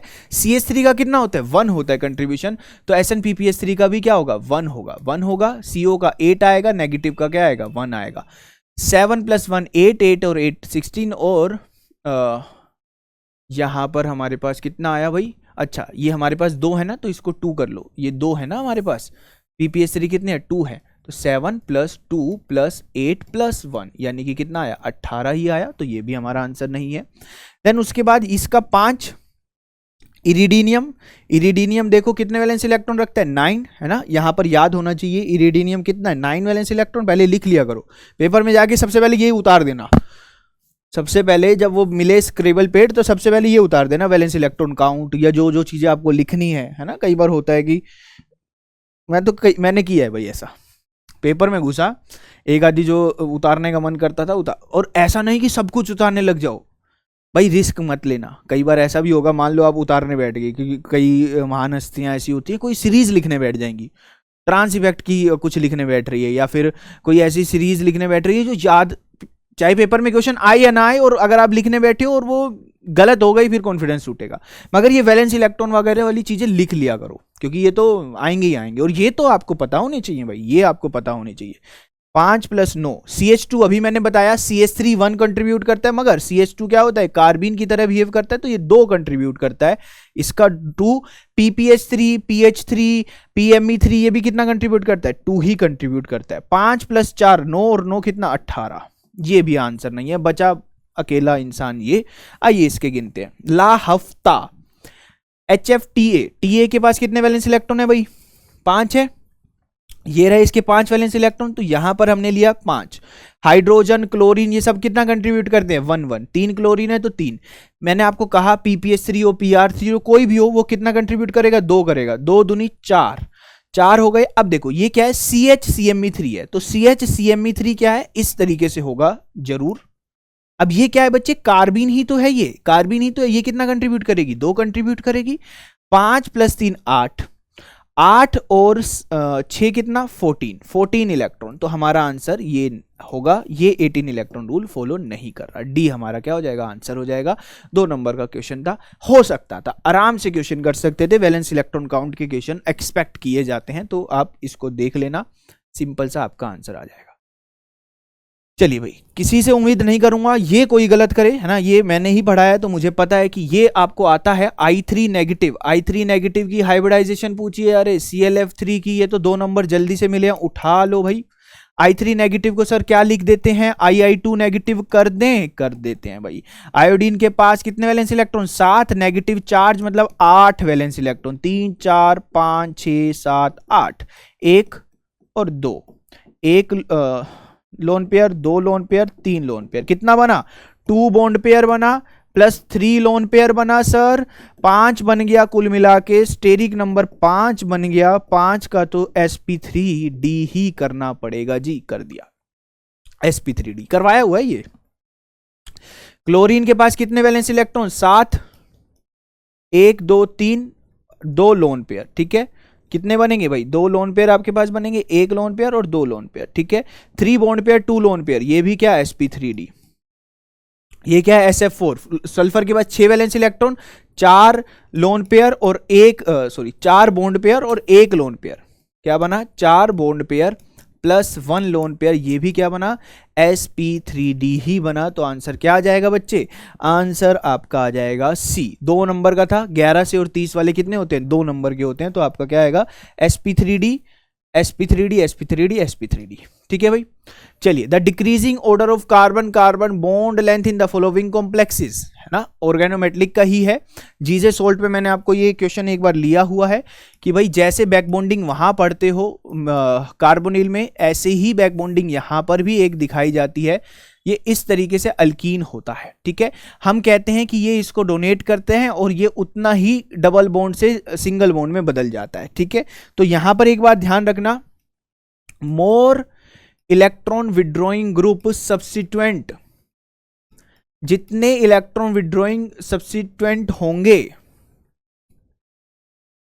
किस पे, सब्स्टिट्यूएंट ऑन अल्कीन, उतनी ही ज्यादा क्या होगी, more will be back bonding, उतनी ही ज्यादा क्या होगी, बैक बॉन्डिंग होगी बच्चे, ये ध्यान रखना, ठीक है, उतनी ही ज्यादा बैक बॉन्डिंग होगी।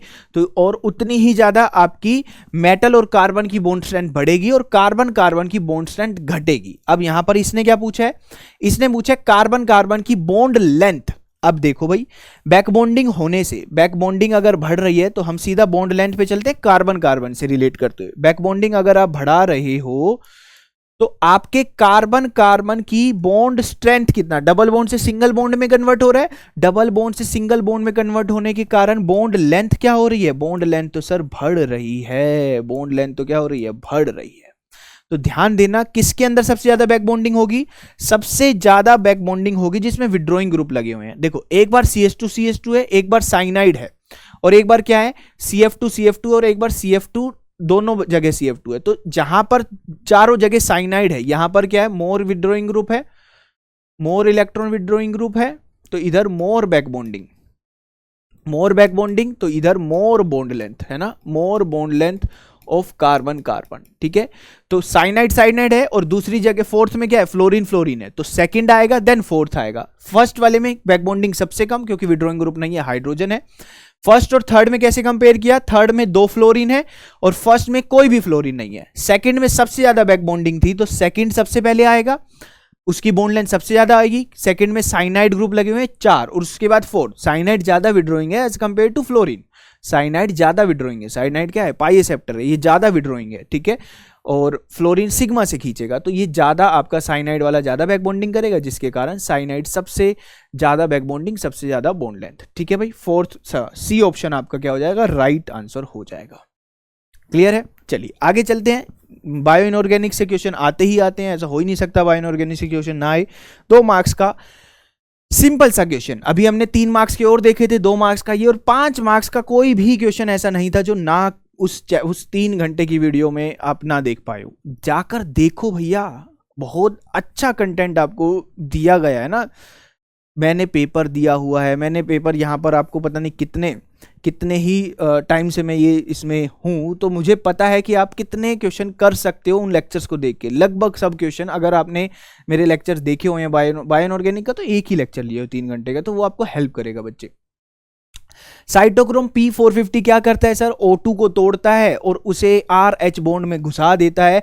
यानी कि कहीं ऐसा हो रहा है, O2 ये रहा, O2 टूट रहा है, RH बॉन्ड में घुस रहा है ROH, है ना, ROH बना रहा है। यानी कि फर्स्ट का क्या आ गया, फर्स्ट का आ गया N। कैटालेज क्या कर रहा था सर, H2O2 का ही खात्मा कर रहा था, कैटालेज और पेरोक्सीडेज। तो सेकंड का क्या आ गया, K आ गया। चलो याद हो तो बहुत ही बढ़िया, सेकंड का क्या हो गया, K हो गया। साइटोक्रोम C ऑक्सीडेज, और पहले गैलेक्टोज ऑक्सीडेज ले लो। गैलेक्टोज ऑक्सीडेज मैंने आपको कहा था कि ये अल्कोहल का ऑक्सीडेशन करता है और साथ में H2O2 भी देता है। ये रहा भाई, अल्कोहल का ऑक्सीडेशन हो रहा है और साथ में H2O2 दे रहा है। तो थर्ड का क्या आ गया, थर्ड का आपके पास L आ जाएगा, ठीक है। अब फोर्थ बचा, फोर्थ क्या करता है, O2 का रिडक्शन करता है। साइटोक्रोम C ऑक्सीडेज O2 का रिडक्शन करता है, 4 इलेक्ट्रॉन 4 प्रोटॉन यूज कर यहां पर ये रहा। फोर्थ का क्या आ गया, M आ गया। जो भी मान लो आपको 2 भी आते होंगे तो भी हो जाएगा। फर्स्ट का N किस किस में है, फर्स्ट का N है हमारे B और C में, तो A गया और D गया। सेकंड का क्या है, सेकंड का K है, तो सेकंड का K सिर्फ C में है। अगर किसी ने सेकंड के से किया हो तो भी आंसर आ जाता, ठीक है, सेकंड से किया हो तो भी आंसर आ जाता, थर्ड से किया हो तो भी आंसर आ जाता। क्लियर है, कर लेंगे, सिंपल सा था भाई, आराम से आप इसको कर सकते थे, कोई गड़बड़ नहीं थी। चलिए आगे चलते हैं। TiH2O6 3 पॉजिटिव आपसे गिवन है, इसकी क्रिस्टल फील्ड थ्योरी के according Laporte forbidden and spin forbidden के बारे में बातें की है। भैया ध्यान रखना, ऑक्टाहेड्रल कॉम्प्लेक्स है तो लेपोर्टे तो फॉरबिडन होगा ही होगा, है ना। TiH2O6 यहां पर क्या है, कोऑर्डिनेशन का लेक्चर जाकर देखना, सब पढ़ाया हुआ है यहां पर। तो ये क्या है, ऑक्टाहेड्रल है, लेपोर्टे फॉरबिडन होगा। तो जो यहां पर लेपोर्टे अलाउड है वो तो काट ही दो, ये गया ये गया, ठीक है। अब स्पिन फॉरबिडन या स्पिन अलाउड देखना भाई, D5 हाई स्पिन सिर्फ स्पिन फॉरबिडन होता है, बाकी सारे स्पिन अलाउड होते हैं। ये तो क्या है, स्कूल टीचर है ना, ये तो D1 है, यहाँ पर 1 2 3 इस तरीके से होगा, तो ये स्पिन अलाउड ट्रांजिशन शो करेगा। यहाँ पर स्पिन मल्टीप्लिसिटी डेल्टा एस क्या है, 0, डेल्टा एस चेंज नहीं हो रहा, वो 0 ही रहेगा, है ना। तो यहाँ पर स्पिन अलाउड ट्रांजिशन है, ये स्पिन फॉरबिडन D5 जो हाई स्पिन होती है वो सिर्फ स्पिन फॉरबिडन होती है, ये ध्यान रखना।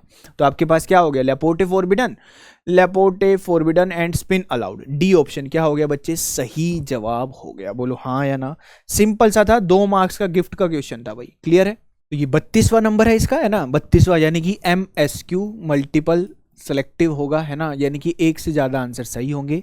बिल्कुल इत्मीनान से धैर्य से समझना है। जॉन टेलर डिस्टोर्शन का, है ना, अच्छा लगता है कि अच्छा भाई जॉन टेलर डिस्टोर्शन ये मैं पढ़ के आया हूँ, तो ये क्वेश्चन मेरा ठीक होना चाहिए और बिल्कुल होना चाहिए। तो गलती कोई नहीं करनी है, जल्दबाजी कोई नहीं करनी है।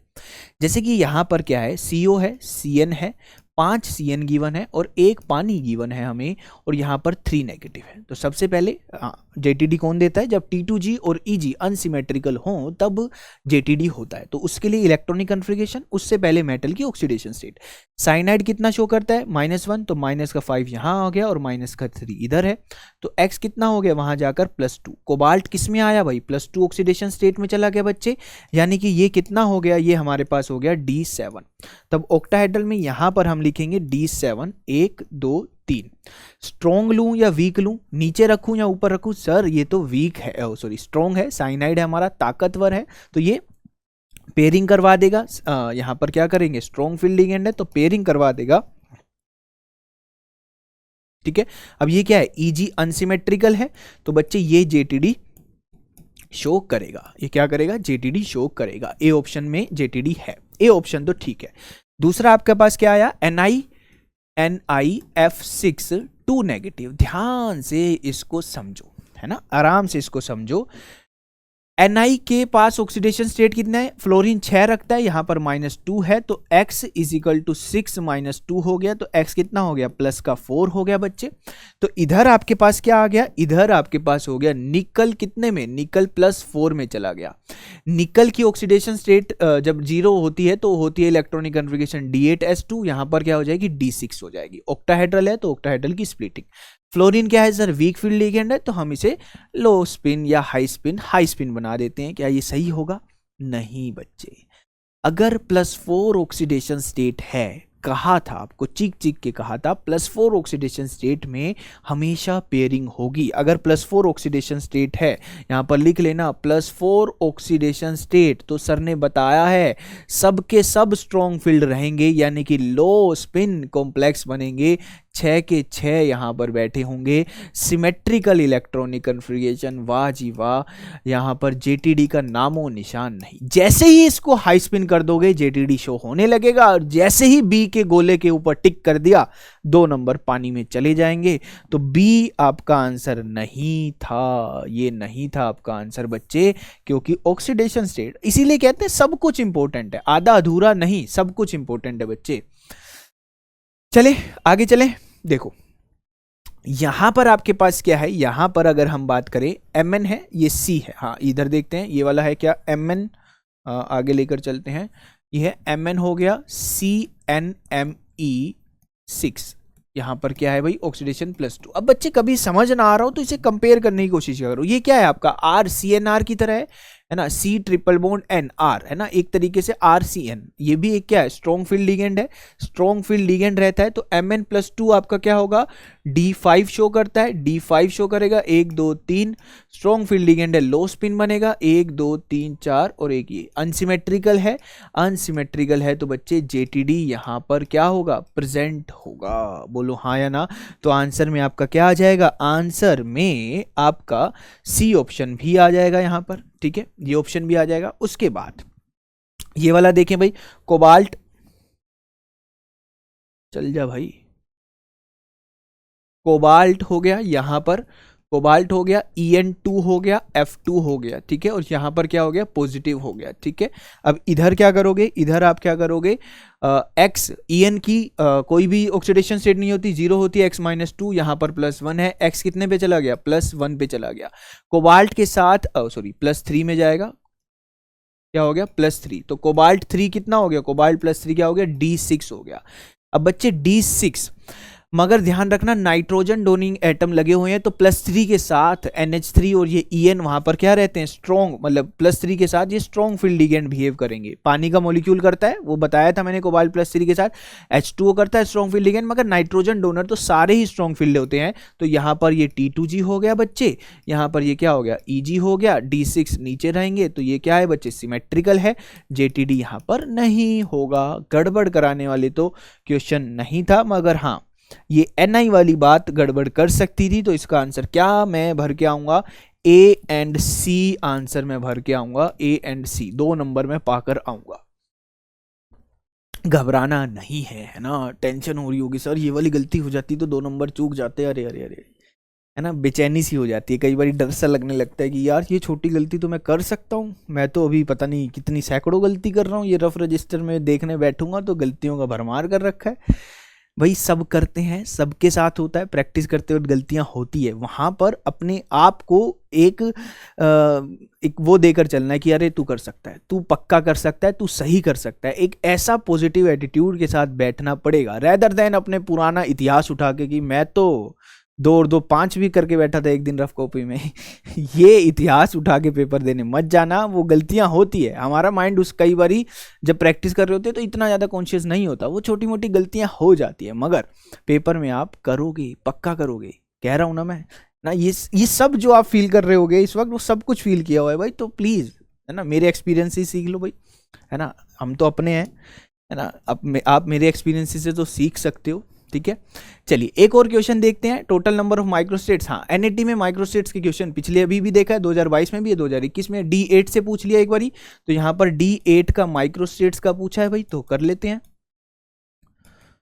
क्या लगाएंगे सर, यहाँ पर लगाएंगे 10C2, 10C2 यहाँ पर हम लगाएंगे, यानी कि 10C पूरा ही लेते हैं ना भाई, वैसे 10C2 भी आंसर आ जाता है इसका, मगर हम लेते हैं 10, कितना 8 दिया है तो 10C8 कहेंगे हम, 10 फैक्टोरियल, 10 माइनस 8 फैक्टोरियल, और यहाँ पर बच्चे कितना 2 फैक्टोरियल, ओ सॉरी 8 फैक्टोरियल, है ना। NCR कैसे सोल्व होता है, n factorial, n minus R और r फैक्टोरियल, यानी कि 10 फैक्टोरियल, 2 फैक्टोरियल एंड 8 फैक्टोरियल, इतना आया कितना 10 इंटू 9 इंटू 8 फैक्टोरियल, यहाँ पर 2 इंटू 1 1 आ गया, और यहाँ पर 8 फैक्टोरियल एज इट इज, ये गया इधर, 2 ने 10 को काटा 5 पे, 9 5 जा 45, आंसर भर के आ जाऊंगा क्या 45, ठीक है भाई। तो ये आपका 45 हो गया इसका आंसर, सिंपल सा था, ठीक है भाई।